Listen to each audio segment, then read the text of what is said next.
আন্দালিব পার্থ কয়েকদিন আগে জ্বালাময়ী বক্তব্য দিছে সংসদে, শুনেছেন না? এটা তো শুনেছেন আপনারা সবাই, তাই না? সবাই ধন্য ধন্য করিচ্ছে, ধন্য ধন্য বলি তারে। তারেক রহমান খুশি হয়ে পিঠ চাপড়ে দিচ্ছে, দেখেন। তবে জুলাই সনদ নিয়ে মূল যে স্পিরিট পার্থর, সেইটার সাথে আমি যে ভিডিও দিছি কয়েকদিন আগে, সেটার কোনো তফাৎ নাই। জুলাই সনদের ব্যাপারে কমিটমেন্টের প্রশ্নে বিএনপি তাদের অবস্থান শক্ত করতেছে বলে আমার মনে হয়েছে। এটা সত্য, বিএনপি ফ্যাসি বিরোধী লড়াইয়ের সহযোদ্ধা কমরেড। জুলাই নির্মাণে তার অবদান অস্বীকার করা সম্ভব না। আমাদের সকলের শরীরে মনে আমরা প্রত্যেকেই ফ্যাসিবাদের চিহ্ন বহন করতেছি, বিএনপি এর বাইরে না। পার্থ জুলাই নিয়ে কি বলছে সেটা রেকর্ডে থাকা দরকার, শোনেন। এবং আমি আপনাকে বলে দিচ্ছি, যদি জুলাই সনদের বিরুদ্ধে আমরা স্ট্যান্ড করি, এরা স্ট্যান্ড, আমাদের ঐক্য স্ট্যান্ড করে, আমি আন্দালিব রহমান পার্থ তার বিরুদ্ধে দাঁড়িয়ে কথা বলবো ইনশাআল্লাহ। তারেক রহমান নিজে হ্যাঁ ভোট দিতে বলছে গণভোটে। আপনাদের সকলকে অনুরোধ করব যে ধানের শীষে যেমন সিলটা দিবেন 12 তারিখে, একই সাথে আপনাকে যে দ্বিতীয় ব্যালট পেপারটি দিবে হ্যাঁ এবং না, সেখানে হায়ের পক্ষে দয়া করে আপনারা রায় দিবেন। মনে থাকবে তো? সালাউদ্দিন সাহেব বলছে জুলাই সনদের পক্ষে আমরা আছি। তো সেটা তো আর নির্বাচিত হয় নাই, সেটা হচ্ছে জুলাই জাতীয় সনদের পক্ষে আছে কি নাই। তো জুলাই জাতীয় সনদের পক্ষে তো আমরা আছি, সারা জাতি আছে। শুনেছেন, রেকর্ড থাকলো। আমরা লক্ষ্য রাখবো কি করে বিএনপি রেজিং সংবিধান সংস্কার নিয়ে, জুলাই সনদের প্রতি তার কমিটমেন্টটা কতটুকু রাখে, সেটা আমরা দেখব। তবে আজকের আলাপটা পার্থর বক্তৃতার অন্য কিছু অংশ নিয়ে, কারণ পার্থ এমন কিছু বলছে, আরো কিছু ওইটা বলতে যায়, যেগুলো নিয়ে কিছু আলাপ আমাদের করতেই হবে। একটা জিনিস সত্য, যে বিরোধী দল আর দেশের মানুষের মধ্যে একটা বড় অংশ বিএনপির জুলাই সনদের প্রতি কমিটমেন্টের প্রতি আস্থা পাইতেছে না। এইটা বিএনপিকে বুঝে দেখতে হবে যে কেন আস্থা পাইতেছে না। এটাও পার্থের বক্তব্যে আছে, কেন আস্থা পাইতেছে না এটা পার্থর বক্তব্যে আছে। শোনেন, পার্থ বলতেছে আপনারা কেন বিপ্লবী সরকার করলেন না। শোনেন, একদম রেসপেক্টের সাথেই বলি, আপনারা সেই সময় রেভলিউশনারি গভর্নমেন্ট করেন নাই কেন? নর্মাল গভর্নমেন্টে গেলেন কেন? ট্রানজিশনাল রেভলিউশনারি গভর্নমেন্ট করতেন। শুনেছেন পার্থ কেন বলতেছে আপনারা কেন করলেন না? মানে অন্তর্বর্তীকালীন সরকার কার পার্থ? এটা তো আপনার না, আপনারা ছিলেন না সেই সরকার তৈরির সময়। আপনারা যান নাই ক্যান্টনমেন্টে ড্যাং ড্যাং করতে করতে, বাসে কইরা, মাইক্রো বাসে কইরা, বাসে কইরা। এই সরকার কেমন হবে সেটাতে আপনাদের বক্তব্য ছিল না, বক্তব্য নেওয়া হয়নি। আপনারা তো নিজেই বলছেন অন্তর্বর্তীকালীন সরকার আপনাদেরই ছিল। শোনেন, আপনাকে একটা কথা বলি, আসলে বলা উচিত না, ইন্টারিম গভর্নমেন্ট তো আমাদেরই ছিল। এখন হাত ঝেড়ে ফেলতেছেন কেন? তখন যদি বিপ্লবী সরকার হয়ে না থাকে, এটা দায়িত্ব জামাত এনসিপির একার না। আপনি জামাত এনসিপির উপর দায়িত্ব পাইতেছেন। এই সরকার তৈরির সময় আপনি ছিলেন, আপনি নিজের দায়িত্ব নিলেন একটু আগেই। আবার শোনান, আপনাকে একটা কথা বলি, আসলে বলা উচিত না, ইন্টারিম গভর্নমেন্ট তো আমাদেরই ছিল। আপনি এনসিপির উপর দায়িত্ব পেতেছেন। এই সরকার তো তৈরি হয়েছে আসিফ নজরুলের বাসায়। দেখেন, একটা ক্লিপ দেখাই। এই ভদ্রলোক বলতেছে যে আসিফ নজরুল এবং সামরিক কর্তৃপক্ষ ইন্টারিম গভর্নমেন্ট তৈরির ক্ষেত্রে সবচেয়ে বেশি ভূমিকা রাখছে। অনেকগুলো মানে স্বার্থের সম্মিলন হয়েছে। একদিকে হচ্ছে আর্মড ফোর্সেসের, তাদের তো নিজস্ব পছন্দ নিশ্চয় ছিল। আমাদের যিনি চিফ অ্যাডভাইজার হলেন, ওনারও নিজস্ব পছন্দ ছিল। এবং ওই সময় সবচেয়ে যিনি বেশি প্রভাব বিস্তার করেছিলেন, বিশেষ করে আমাদের যিনি অধ্যাপক, সম্মানিত অধ্যাপক আসিফ নজরুল, ওনার প্রভাবটাও কাজ করেছে। এবং বিশেষ করে প্রফেসর ইউনূসের সাথে ওই মুহূর্তে ওনার যে সম্পর্কটা আমার কাছে মনে হচ্ছে অনেক প্রগাঢ় ছিল বিভিন্ন কারণে, যার ফলে উনি হয়তো বা প্রফেসর ইউনূসের সাথে এই কে কোন নামগুলা যাবে কোন নামগুলা যাবে না, উনি একটা বড় নিয়ামকের ভূমিকা পালন করে থাকতে পারেন, যদিও আমি নিশ্চিত না। কিন্তু এই আলাপগুলা কিন্তু সত্যিকার অর্থে কেউ বলছে না। শুনেছেন? আচ্ছা, এবার শুনেন, বঙ্গভবনে যাইয়া প্রধান উপদেষ্টা কে হবে এটাও তারা ঠিক করেছে। মানে এই দুইজন, একজন এই যে মানজার আল মতিন, যার আব্বু মাহমুদ ভাইকে বলছিল ট্রুথ ইজ নো ডিফেন্স। শুনেন, কিন্তু আমার কাছে এই মুহূর্তে মনে হচ্ছে, যেদিন আমরা বঙ্গভবনে গেলাম 6 আগস্ট, তখন বিশেষ করে আমাদের একটা বড় দায়িত্ব ছিল, আমাদের যে নতুন সরকার হবে সেই সরকারের প্রধান কে হবেন, অন্তর্বর্তী সরকারের। তো সেটা একটা কাজ ছিল, যেই কাজটা আমরা বোধহয় 6 থেকে 7 ঘন্টা লেগেছিল সম্পূর্ণ করতে, এবং দীর্ঘ সময় আমাদেরকে বঙ্গভবনে থাকতে হয়েছিল। আমি যদি ভুল না করি সেই দিনটা ছিল 6 আগস্ট, এবং এটার পেছনে আপনারও কিছু অবদান ছিল, বিশেষ করে বঙ্গভবনে যাওয়া কিংবা না যাওয়া নিয়ে শুনেছেন? আচ্ছা বলেন তো, এই লোকটার চিনেন আপনি? সাদা চুল, ঢাকা ইউনিভার্সিটি প্রফেসর। সে নিজেই বলছে সে একটা নিরাপদ জীবন চায়, সিভিল সোসাইটি নিরাপদে থাকতে চায়। শুনেন, সিভিল সোসাইটির অনেকেই যারা নেতৃত্ব ছিল, তার মধ্যে আমিও নিশ্চয়ই আছি। সিভিল সোসাইটি তো সবসময় একটু নিরাপদেই থাকতে চায় সামাজিকভাবে। তো মাস্টার তুমি তাইলে মধ্যে ঢুকো কেন বাপ? কেন বিশ্ববিদ্যালয়ের শিক্ষকদের ওই জায়গায় যাইতে হবে? সরকার কেমন হবে সেটা ঠিক করতে হবে কেন? সে যে কয়টার নাম বলিছে, ওখানে কারা কারা গেছিল বঙ্গভবনে, আপনারা জানতেন যে এরকম ইউনিভার্সিটি মাস্টাররা গেছিল? এদেরকে নাহিদ নিয়ে গেছে, ওই সেই বলতেছে নাহিদ নিয়ে গেছে। বিশেষ করে সেই সময় প্রথম যোগাযোগটা করেছিল নাহিদ, যে স্যার আপনাদেরকে যেতে হবে, আপনারা একজন যাবেন। এই যে কয়টা টিচার গেছিল সব কয়টা আলট্রা সেকুলার লেফট, আমি তাদের নাম বলতেছি না। তাহলে বুঝেন এই ট্রানজিশনটা কেমনে ম্যানেজড হয়েছে, কেমনে এই সরকার তৈরি হয়েছে। সরকার তৈরির দায় তো এদের। তারপরে মানুষের মনে কেন সন্দেহ আছে জানেন? সংবিধান সংস্কার কমিশন এগুলো তো বিএনপির দফা। বিএনপির 31 দফার প্রথম দফা কি ছিল? এডিটর সাহেব দেখান। দফা 1, সংবিধান সংস্কার কমিশন গঠন। একটি সংবিধান সংস্কার কমিশন গঠনের মাধ্যমে বিতর্কিত ও অগণতান্ত্রিক সংশোধনীয় পরিবর্তন পর্যালোচনা করে প্রয়োজন অনুযায়ী বাতিল বা সংশোধন করার কথা জানানো হয়।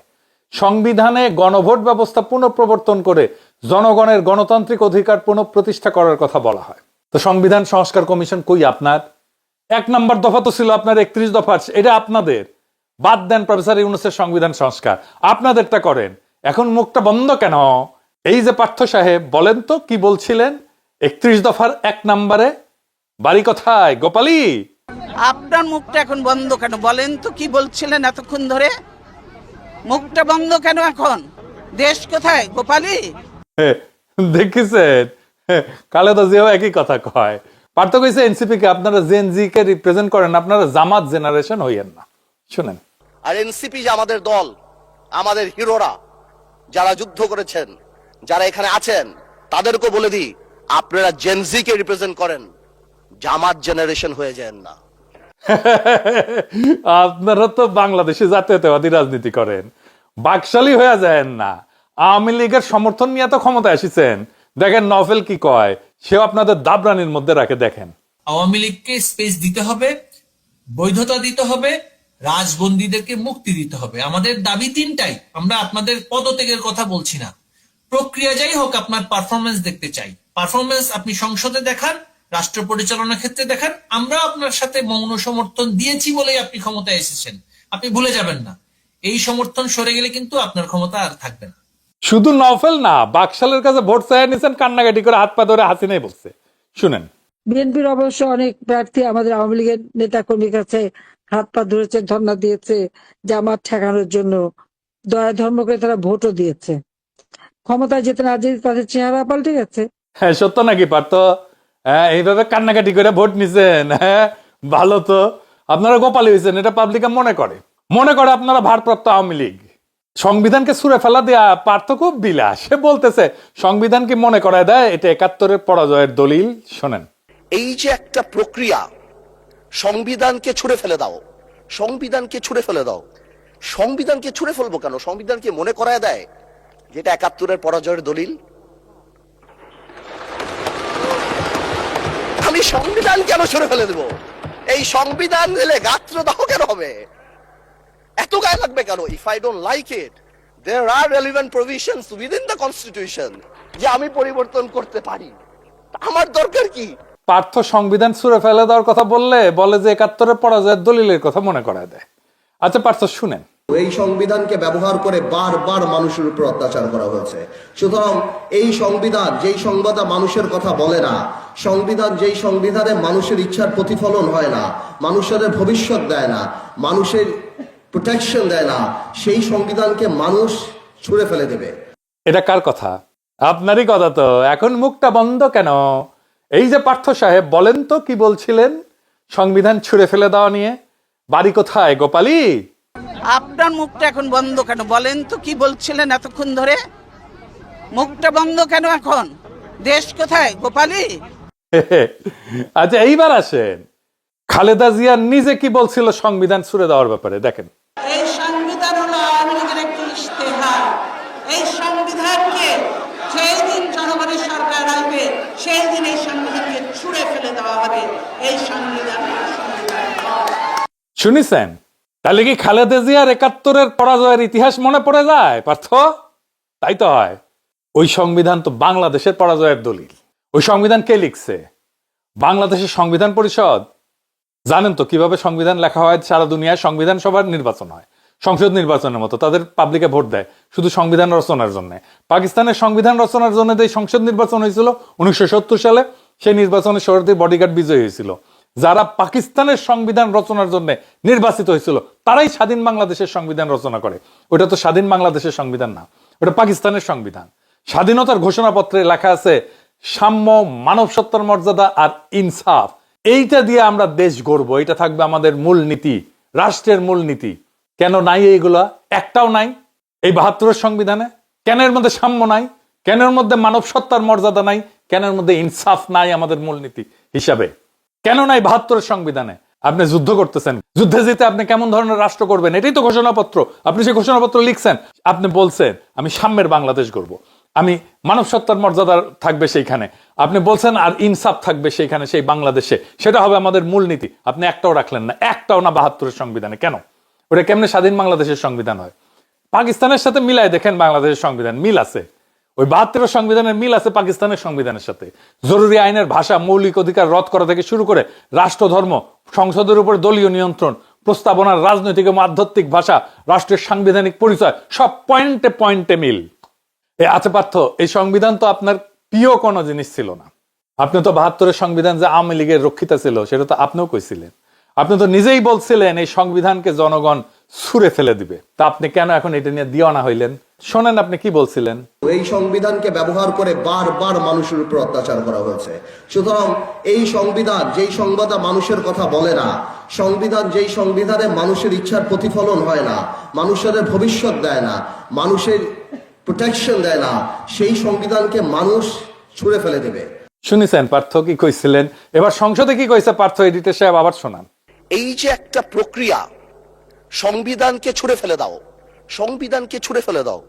সংবিধানকে ছুঁড়ে ফেলবো কেন? সংবিধানকে মনে করায় দেয় যেটা ৭১-এর পরাজয়ের দলিল। আমি সংবিধান কেন ছুঁড়ে ফেলে দেব?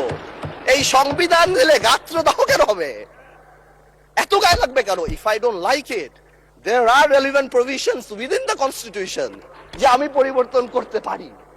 আমার দরকার কি? আচ্ছা, মির্জা ফখরুল সংবিধান নিয়ে কি বলছিল শুনেন। কোন সংবিধান? এটা আওয়ামী লীগের তৈরি করা সংবিধান, তার নিজের স্বার্থে, দলের জন্য। এই সংবিধানকে কেটে আর 1/3 তারা করেছে শুধু একজন ব্যক্তির জন্য, এবং যেখানে কোনো প্রশ্ন করা যাবে না, কারণ কোশ্চেন, এবং এটা কোনোদিনই নাকি পরিবর্তন করা যাবে না। সংবিধান তো মানুষের জন্য, সংবিধান তো কোনো ব্যক্তির জন্য নয়। সেই মানুষের সংবিধান তারা নষ্ট করে ফেলেছে। শুনেছেন? মানে এদের কথার কোনো ঠিক নাই। যখন যেটা পছন্দ, যখন যেটা কাজে লাগে সেটাই বলে, আর খালি মিছা কথা বলে, কথা ঘুরায়। এই জন্য এদেরকে বিশ্বাস করে না, ইচ্ছা মতো এটা কথা ঘুরায়। আগে এক কথা বলে, তারপরে আবার চোখ উল্টে দেয়। এরা সবসময় চোখ উল্টায়। এটা হইতেছে চোখ উল্টানো পার্টি, বুঝিস? আবার পার্থ কারা যেন উদ্দেশ্য করে কইছে আপনারা 6 বলে 12 রান করেছেন আর আমরা এর আগে 300 রান করেছি। শুনেন, আপনারা 6 বলে 12 রান করেছেন, কিন্তু এর আগের 300 রান আমরা সবাই মিলে করেছি। শুনেছেন? আপনারা তো এই ভিডিওটা দেখেছেন, বিএনপি নেতার স্লোগান দিতে দিতে দৌড় দেওয়া। এটা সাহেব দেখান আবার।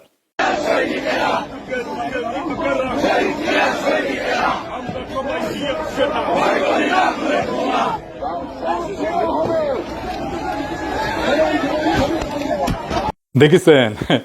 কেউ জানতেন যে কেন দৌড় মারিচ্ছে? ওই পার্থ আজকে কলে কয়া দিল 300 রান করা লাগবি না, ওই জন্য দৌড় মারিছে। বিএনপির দৌড়ের উপরে রেখা তাহলে হাসিনা ভালোই করেছে, রান বেশি উঠেছে। দৌড় মারাটাই ওদের কাছে আন্দোলন। আপনারা ঈদের পরে আন্দোলন আন্দোলন শুনেছিলেন না? খালি ঈদের পরে তীব্র আন্দোলনের ডাক দিত মির্জা ফখরুল কেসি গেটের মাঝখানে বসে।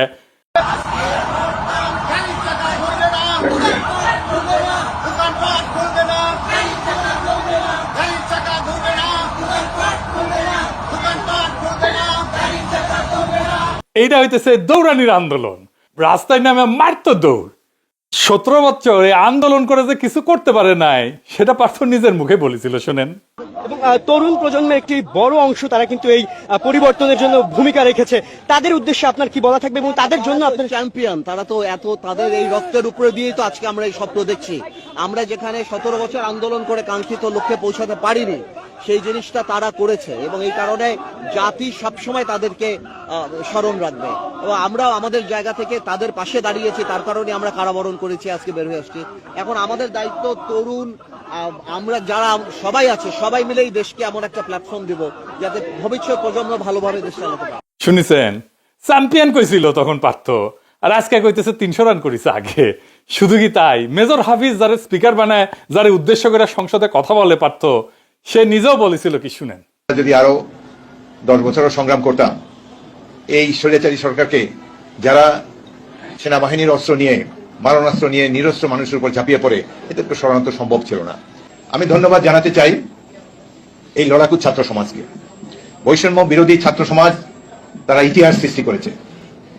শুনিছেন, গাং পার হইলে মাঝি কোন চুদির ভাই, তাই না? এখন মুখটা বন্ধ কেন? এই যে পার্থ সাহেব, বলেন তো কি বলছিলেন 300 রান করা নিয়ে? বাড়ি কোথায় গোপালী? আপনার মুখটা এখন বন্ধ কেন? বলেন তো কি বলছিলেন এতক্ষণ ধরে? মুখটা বন্ধ কেন এখন? দেশ কোথায় গোপালী?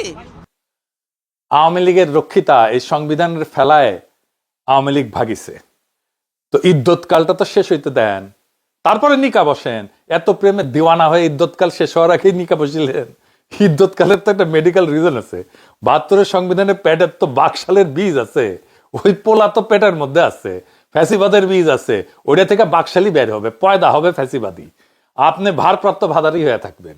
72 সংবিধান শুধু রাজনৈতিক স্মারক না, এটা ইনস্টিটিউশনাল ফেইলিওরের উৎস। তবে পার্থ, একটা জিনিস বুঝলাম না, আপনি যেমন সংবিধানের বিরুদ্ধে কইছিলেন, ঠিক তেমনি আন্তর্জাতিক খ্যাতি সম্পন্ন বাটপার বিকাশ নুরাও কিন্তু কইছিল, শুনেন। এই গণবিরোধী সংবিধান দিয়ে বাংলাদেশ আর চলবে না। আজকে জাতির প্রয়োজনে নতুন সংবিধান রচনা করতে হবে। বিকাশ নুরা মন্ত্রী হইল, আপনি কেন হইলেন না?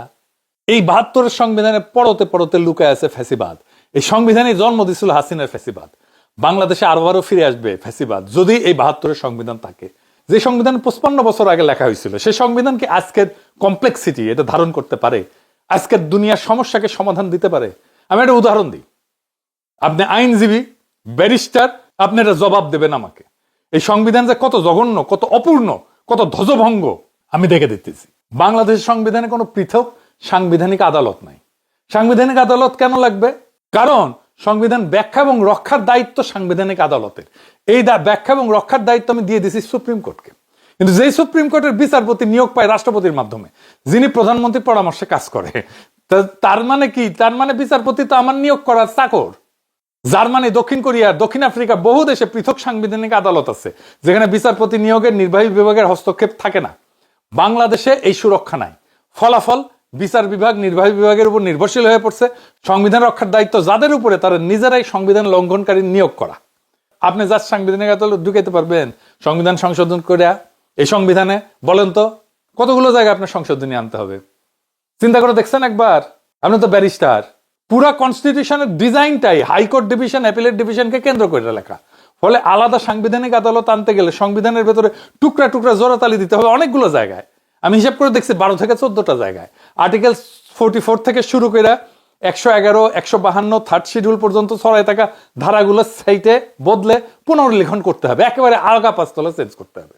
আর্টিকেল 44 বদলাইতে হবে, 94 বদলাইতে হবে, আর্টিকেল 95 বদলাইতে হবে, আর্টিকেল 96 বদলাইতে হবে, আর্টিকেল 104 বদলাইতে হবে, 105 বদলাইতে হবে, 6 বদলাইতে হবে, আর্টিকেল 98 বদলাইতে হবে, আর্টিকেল 101 বদলাইতে হবে, 102 বদলাইতে হবে, প্রায় নতুন করে লিখতে হবে আর্টিকেল 103, 104, 105, 106, 107, 108, 109, 110, 111 এগুলো সব বদলাইতে হবে। আর্টিকেল 152 বদলাইতে হবে, থার্ড শিডিউলে হাত দিতে হবে। আর্টিকেল 148 পুরো আবার পুনর্লিখন করতে হবে, পুরো প্রথম আগা পাঁচতলা। 12টা থেকে 14টা মূল অনুচ্ছেদকে আমূল বদলাইতে হবে।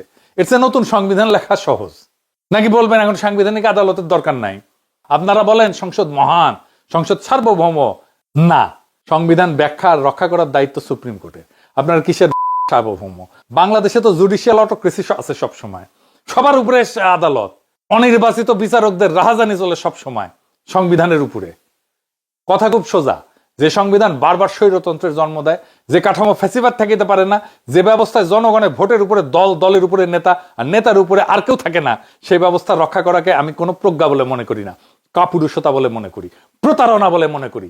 আজ যারা ৭২-এর সংবিধানের প্রেমে হাবুডুবু খাইতেছেন, তাদের মনে রাখা দরকার এই সংবিধান কোনো পবিত্র ধর্মগ্রন্থ না, এইটা একটা রাজনৈতিক দলিল। আর জনগণ চাইলে রাজনৈতিক দলিল বদলায়, ছুঁড়ে ফেলে, নতুন করে লেখে। তাই প্রশ্ন একটাই বিএনপিকে, আপনারা কি মৃত কাঠামোর পাহারাদার হয়ে থাকবেন, নাকি সত্যিকারের নতুন বাংলাদেশের ভিত্তি লিখবেন? কারণ জোড়াতালি দিয়ে রাষ্ট্র বাঁচে না। নতুন রাষ্ট্র করতে হলে নতুন সাহস লাগে, নতুন রাষ্ট্র করতে গেলে নতুন সংবিধান লাগে। ৭২-এর সংবিধান ১৯৭৩ থেকে শুরু করে ২০২৬-এর বাংলাদেশি উপহার দেবে আপনাদেরকে। আবার একই জিনিস ঘটবে, সংবিধানই তো রাষ্ট্র বানায়। আপনি তো আগের সংবিধান রাখছেন, তাহলে আগের রাষ্ট্রও থাকবে। আগামীর বাংলাদেশ আর বানাইতে পারবেন না। আমরা নতুন সংবিধান লিখবো, আজ বা কাল, একদিন না হয় আর একদিন। নতুন সংবিধান ছাড়া বাংলাদেশ আজাদ হবে না, বাংলাদেশের মানুষের আজাদি আসবে না। আমাদের আজাদ হওয়া দরকার, আমাদের আজাদি দরকার। আজাদি জিন্দাবাদ, ইনকিলাব জিন্দাবাদ।